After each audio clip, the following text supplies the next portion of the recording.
বন্ধুরা, অনেক সময় দেখা যায় অনেক বাচ্চা আছে যাদের মধ্যে পরীক্ষা ভীতি একটা কাজ করে। পরীক্ষার নাম শুনে ভয় ভীতি প্যানিক শুরু হয়, অ্যাংজাইটি কাজ করে। পরীক্ষার হলে ভীষণ রকম একটা প্রেশার নিয়ে ফেলে এবং অনেক সময় জানা কোশ্চেনের উত্তরটা ভুলভাল লিখে, বা অনেক সময় কোশ্চেনের উত্তরটাই দিয়ে আসে না, এতটা প্যানিক করে। অথচ দেখা যায় যে অনেক বাচ্চা আছে যারা ভালো পড়াশোনায়, ভালো পড়াশোনা সারা বছর করে, পড়াশোনায় মন আছে, পড়াশোনা করতে চায়, কিন্তু পরীক্ষার নাম শুনে কেমন যেন একটা ভয় ভীতি মনের মধ্যে কাজ করে। পরীক্ষার হলে ভুলভাল প্রশ্নের উত্তর লিখে আসে, মানে জানা প্রশ্নের উত্তরগুলো ঠিকঠাক লিখে না, ভুলভাল লিখে অনেক সময় ছেড়ে দিয়ে চলে আসে। তো এই জন্য বাবা মারা অনেক চিন্তা টেনশন করেন আর কি। তো এইসব লক্ষণে কিছু হোমিওপ্যাথি ঔষধ কিন্তু ভালো কাজ করে। 4-5টা ওষুধ, অনেক ওষুধই আছে, কিন্তু 4-5টা ওষুধ বেশ ভালো কাজ করে। যেমন হচ্ছে 1 নম্বর ওষুধটা হচ্ছে আর্জেন্টাম নাইট্রিকাম। আর্জেন্টাম নাইট্রিকাম ওষুধটি সেই সব শিশুদেরকে প্রয়োগ করা উচিত যারা দেখবেন যে একটু ছোটোখাটো ব্যাপারেই ভীষণ টেনশান করে, চিন্তা করে এবং পেটের সমস্যায় ভোগে। পায়খানা ঠিক মতো হয় না আর কি। তারপরে পায়খানায় গেলে এটা এক্সট্রা বায়ু নিঃসরণ হয়, এই ধরনের ব্যাপার। তারপরে অনেক সময় কি হয়, পড়াশোনা ভালো করে কিন্তু ভুলে যায়। সেই সব বাচ্চাদের ক্ষেত্রে আর্জেন্টাম নাইট্রিকাম ভীষণ গুরুত্বপূর্ণ।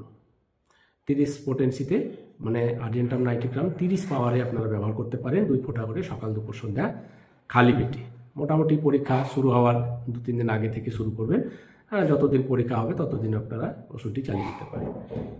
এরপরে যে ওষুধটি আছে সেটা হচ্ছে অ্যাসিড নাইট্রিক বা অ্যাসিড নাইট্রিকাম বা নাইট্রিক অ্যাসিড।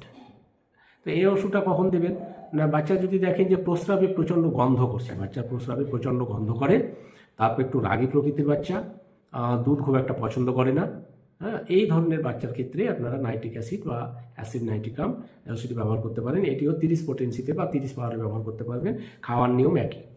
তারপরে হচ্ছে আপনাদের অ্যাসিড ফস বা ফসফরিক অ্যাসিড। অ্যাসিড ফস ওষুধটি, এটাও 30 পোটেন্সিতে একই নিয়মে ব্যবহার করবেন। কোন বাচ্চারা এই ওষুধটি ব্যবহার করতে পারেন না, যে বাচ্চারা দেখবেন একটু পেটের সমস্যায় ভুগছে, তারপর হচ্ছে যে একটু তন্দ্রাচ্ছন্ন থাকে, ঘুম ঘুম ভাব থাকে, তারপর ভুলে যায়। বেশিরভাগ কিন্তু পড়াশোনা করে ভালো ছেলে কিন্তু ভুলে যায় এবং একটু কনসেন্ট্রেশন ল্যাক থাকে, এইসব ওষুধ তো অমনোযোগী হয়। এরা যদি পরীক্ষার ভয় করে, পরীক্ষা ভীতি থাকে মনের মধ্যে, তাহলে অ্যাসিড ফস আপনারা দিতে পারেন। তারপর হচ্ছে ক্যালকেরিয়া কার্ব। ক্যালকেরিয়া কার্ব কোন মানে বাচ্চাদের ক্ষেত্রে প্রয়োজনীয়। ক্যালকেরিয়া কার্ব বাচ্চারা হবে কি, একটু মোটাসোটা থলথলে চেহারা হবে, শরীরে ঘাম প্রচুর হবে, রাতে ঘুমন্ত অবস্থায় মাথা খুব ঘেমে যায়, বালিশ ভিজে যায়, একটু কনস্টিপেশন হয়, পায়খানা শক্ত হয়, ডিম খাওয়ার প্রবণতা থাকে, মানে সেদ্ধ ডিম বেশ ভালোবাসে। তো এই ধরনের বাচ্চাদেরকে আপনার ক্যালকেরিয়া কার্ব 30 পোটেন্সিতে ব্যবহার করতে পারবেন, এটাও খাওয়ার নিয়ম একই।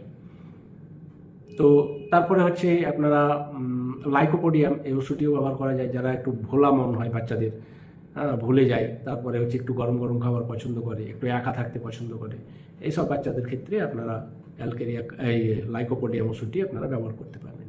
তারপর হচ্ছে একটা ওষুধ হয় জেলসেমিয়াম। জেলসেমিয়াম ওষুধটিও একটু দুর্বল প্রকৃতির বাচ্চা হয়, তারপর একটু তন্দ্রাচ্ছন্ন থাকে, মানে একটা মনে হবে একটা ঘুম ঘুম ভাব শরীরের মধ্যে, এনার্জি কম, লেথার্জি থাকে। তারপরে হচ্ছে পরীক্ষার হলে গিয়ে অত্যন্ত প্যানিক করে, পরীক্ষা ভীতি থাকে, ভুলে যায়। এই ধরনের বাচ্চাদের ক্ষেত্রে আপনারা দিতে পারেন জেলসেমিয়াম 30, একই নিয়মে। ধন্যবাদ।